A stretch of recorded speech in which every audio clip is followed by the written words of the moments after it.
दोस्तों, देश के हालात धीरे धीरे जिस तरफ जा रहे हैं, कभी सड़कों पे नारे लगते थे मुस्लिमों के खिलाफ, अल्पसंख्यकों के खिलाफ, दलितों के खिलाफ, आज वो नारे आज संसद तक पहुंच गए हैं। आपको दिल्ली के नारे याद होंगे, अनुराग ठाकुर आपको याद होगा, दूसरा उनका बीजेपी का नेता याद होगा जिसने बुरे बुरे नारे मुस्लिमों के खिलाफ लगाए थे, उसके बाद दंगे हुए थे। और अब संसद के अंदर रमेश बिधूड़ी जो बीजेपी का सांसद है, उसने नारे लगाए, नारे नहीं लगाए, सीधा सीधा बीएसपी के सांसद को गालियां दी है, उसको उसके धर्म के अनुसार उसको नीचा दिखाने की कोशिश की है। जो यही रमेश बिधूड़ी है जिसने किसान आंदोलन में कहा था किसानों के बारे में कि पाकिस्तान से पैसा आता है, तब ये लोग बैठे हैं, फ्री में इनको खाना मिलता है, गर्म पानी मिलता है। ये रमेश बिधूड़ी के शब्द थे, वो भी हम आपको दिखाएंगे। कनाडा से आए हुए पैसे को लेकर, पाकिस्तान से आए पैसे को लेकर जो ठलवे होते हैं हर गांव में 5-7, 10-5, वो ठलवे बैठे हुए हैं कि खाने को फोकट का मिल रहा है, गर्म पानी मिल रहा है, बढ़िया रजाई मिल रही है और मोदी को हटाना है। इसलिए वो आज किसानों ने, मजदूरों ने मिलके लघु सचिवालय हिसार के सामने पुतला फूंका है।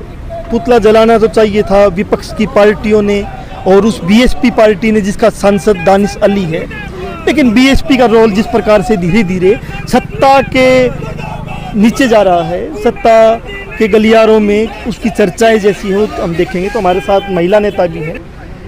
मैम, किसी को गालियां देना इस प्रकार से, सड़क पे हम देखते थे किसानों को बोला गया, उसके बाद संसद में बोला गया, ऐसे लोगों को कैसे देखते हो आप? संसद वो सत्र चल रहा है, वो बहुत ही एक पवित्र जगह है और समाज की नज़र क्या है सभी उसी के ऊपर होती है। अरे सदस्यता ऐसे लोगों की तो मत को तुरंत ही सदस्यता भंग कर देनी चाहिए। अपान जनजाति वैसे इन्होंने जातिवाद के नाम पे वैसे ही जहर बोल रखे हैं रब, और ये इतने खुलेआम बोल रहे हैं, इनको कोई डर ही नहीं है। डर इसलिए नहीं रही है क्योंकि उनके पीछे सत्ता है भाई, सीधी सी बात ये है। और महिलाएं तो क्या, मेरे को तो वो सुन के ही भाई इतने ऊंचे पद पर और वो ऐसी बातें बोल रहे हैं। किसानों, उनके कोई शर्म ही नहीं है, वो किसानों का अब बोलन लाग रहा, जाति के नाम भी बोलन लाग रहा है। भी बाहर आगे देख लूँगा, बाहर आगे इतनी बड़ी पावर उसके पास, कोई पीछे है उसका हाथ है तो ये बोल रहा है, नहीं साधारण तो नहीं बोल सकता। और देश के लिए पूरे मीडिया के माध्यम से ये पूरे विदेश देश में ये संदेश जाएगा तो भारत का नाम देखो क्या ये एक तरीके से बदनामी हो रहा है होगा। तो कमल सुरेश भी हमारे साथ है। हमें याद है वो प्रज्ञा ठाकुर जिसको पकड़ा गया था बम विस्फोट में, जो कहीं न कहीं हिंदुत्ववादी संगठनों से जुड़ी है, अलग अलग जगह पे उसने विस्फोट किए, बहुत लोग मारे गए और वो जेल में भी रही। आज वो बीजेपी की सांसद है। एक तरफ तो आतंकवादी कौन है और बता किसको रहे हैं कि ये सच नहीं कि दूर जोर जोर से चोर चोर बोलेंगे तो दूसरा चोर को साबित कर दो।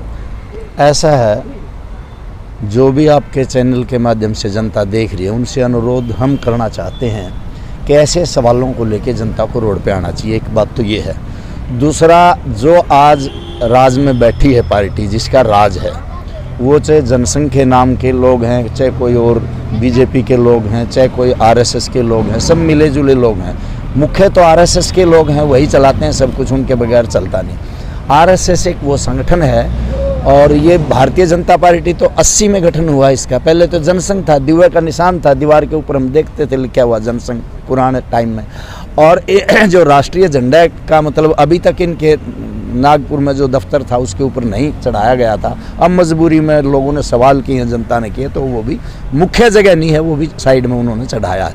दूसरी बात हम ये कहना चाहते हैं, जो आतंकवाद की जो भाषा वो बोल रहा है खुलेआम सरेआम, इस संसद की मर्यादा को इन्होंने तार तार किया है। और ये संसद की मर्यादा कोई नहीं, आपका इनका इतिहास अगर हम उठा के देखेंगे, आपने प्रज्ञा ठाकुर का नाम लिया है, आपने ब्रजभूषण शरण जो अभी खिलाड़ी भी उन्होंने भी आंदोलन किया, तब भी उन्होंने जात के नाम पर बांटने की कोशिश की कि ये जाटों की लड़कियां बैठी हैं। और जब ये नू वाली जो घटना है उसमें मैं डिटेल में नहीं जाना चाहता, लेकिन उस पर कह रहे हैं जाट हिंदू नहीं है। क्या हिंदू नहीं है? हिंदू आए वो सारे। इस तरह की ये बीच बीच में जैसे इनको सूत आती है ऐसे ये करते रहते हैं।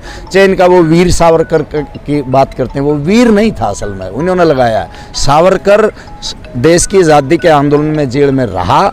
एक तो भगत सिंह, शहीद आजम भगत सिंह जो 23 साल की उम्र में फांसी पर चढ़ना उसने मंजूर किया। और जो वीर सावरकर जिसको कहते हैं, उन्होंने एप्लीकेशन लिखी अंग्रेज़ों से माफ़ीनामे की कि मुझे बाहर निकाल दिया जाए, मैं आपके गुलाम की तरह रह के काम करूँगा। और किया भी, और देश के टुकड़े भी तभी हुए ऐसे ऐसे लोगों ने जो वो काम किया, चाहे वो पाकिस्तान अलग हुआ, हिंदुस्तान ये एक ही था।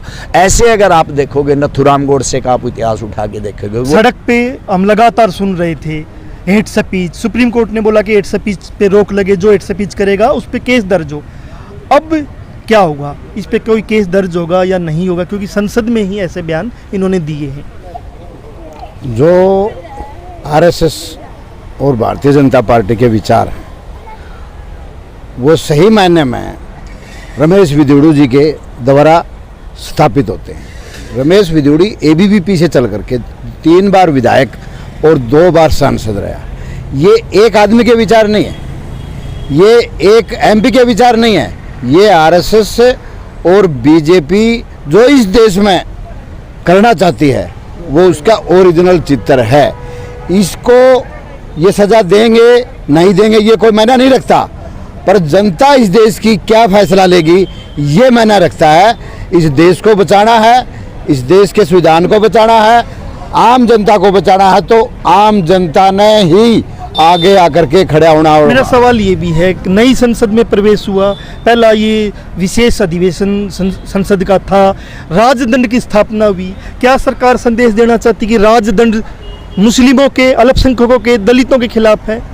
जो नई पार्लियामेंट बनाई है उसका मतलब ये है आज से इस देश में जो आरएसएस के विचार हैं, वीर सावरकर के विचार हैं, या धर्मनिरपेक्षता के खिलाफ जो लोगों की इनकी मनसा है वो झाप जाहिर इसमें इसलिए बनाई है। यहाँ अंबेडकर का स्टेचू ना हो, या जवाहरलाल का स्टेचू ना हो, या गांधी का स्टेचू ना हो, यहाँ वीर सावरकर के जैसे लोगों के विचार हों।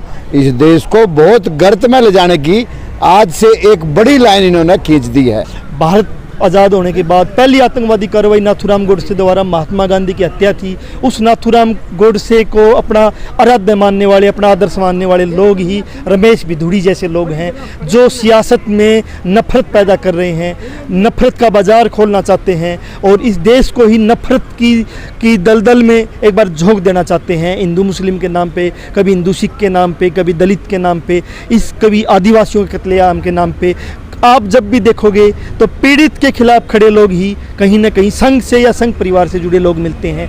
जनमंच के साथ आप बने हुए थे नई अपडेट के साथ, फिर हाजिर होंगे।